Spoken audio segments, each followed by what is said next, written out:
মহাকাশ ও মহাবিশ্ব space and universe. মহাকাশে চন্দ্র, সূর্য, গ্রহ, নক্ষত্র, ধূমকেতু, উল্কা, নীহারিকা, কৃষ্ণবামন, কৃষ্ণগহ্বর প্রভৃতি সবকিছু নিয়ে গঠিত হয়েছে মহাবিশ্ব। প্রথমত নক্ষত্র বা স্টার।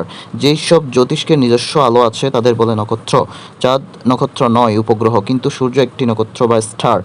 বৈশিষ্ট্যে জ্বলন্ত গ্যাসপিণ্ড, হাইড্রোজেন ও হিলিয়াম গ্যাস দিয়ে তৈরি। তাপমাত্রা ৬,০০০ ডিগ্রি সেলসিয়াস। আলোকবর্ষ বা লাইট ইয়ার। আলো প্রতি সেকেন্ডে ৩,০০,০০০ কিলোমিটার পথ অতিক্রম করে। এই বেগে এক বছর আলো যেই পরিমাণ দূরত্ব অতিক্রম করে তাকেই বলে আলোকবর্ষ। পৃথিবীর নিকটতম নক্ষত্র সূর্য। এক আলোকবর্ষ সমান 9.46 ইন্টু 10^12 কিলোমিটার। সূর্যের নিকটতম নক্ষত্র হচ্ছে প্রক্সিমা সেন্টারাই। সূর্য থেকে পৃথিবীতে আলো আসতে সময় লাগে 8 মিনিট 19 সেকেন্ড বা 8 মিনিট 32 সেকেন্ড।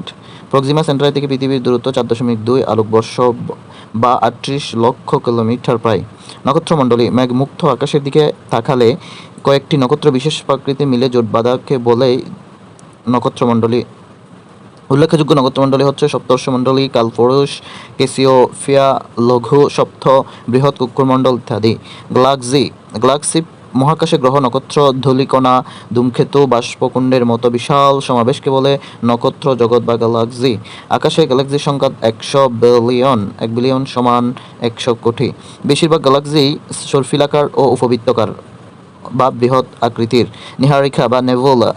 মহাকাশে অসংখ্য স্বল্প আলোকিত তারকার আস্তরণ হলো নীহারিকা। নীহারিকার দেহ গ্যাসীয় পদার্থে পরিপূর্ণ। ছায়াপথ বা আকাশগঙ্গা বা মিল্কি ওয়ে। কোনো একটি গ্যালাক্সির ক্ষুদ্রতম অংশকে বলে ছায়াপথ। একটি ছায়াপথ লক্ষ কোটি নক্ষত্রের সমষ্টি।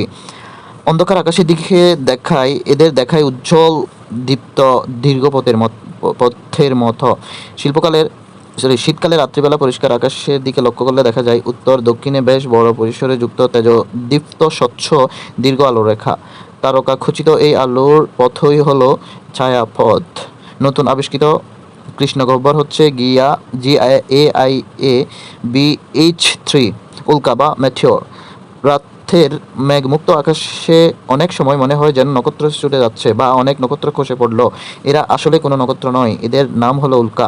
মহাশূন্যে ভেসে বেড়ায় অজস্র জড়পিণ্ড। এই জড়পিণ্ডের অভিকর্ষ বলের আকর্ষণে প্রচণ্ড বেগে প্রায় 3 কিলোমিটার সেকেন্ডে ছুটে আসে পৃথিবীর দিকে। ধূমকেতু বা কমেট।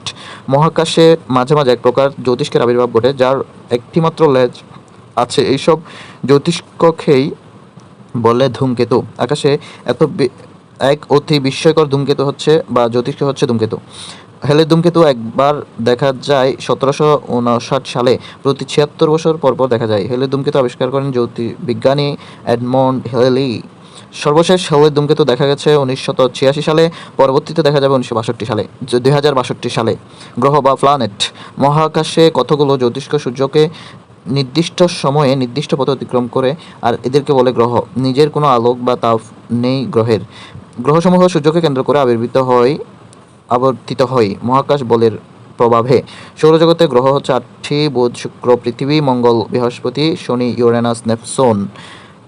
সৌরজগতের 2025 সালে 25 থেকে 27 ফেব্রুয়ারি তারিখে পৃথিবী থেকে একসঙ্গে সৌরজগতের 7টি গ্রহ দেখা যায়। জ্যোতির্বিজ্ঞানের ভাষায় একে বলা হয় প্ল্যানেটারি প্যারেড বা গ্রহের কুচকাওয়াজ। উপগ্রহ বা স্যাটেলাইট। কিছু কিছু জ্যোতিষ্ক গ্রহকে ঘিরে আবর্তিত হয়, তাদেরকে বলা হয় উপগ্রহ বা চাঁদ। মহাকর্ষ বলের প্রভাবে গ্রহকে কেন্দ্র করে ঘুরে এই উপগ্রহগুলো। নিজস্ব কোনো আলো বা তাপ নেই উপগ্রহের।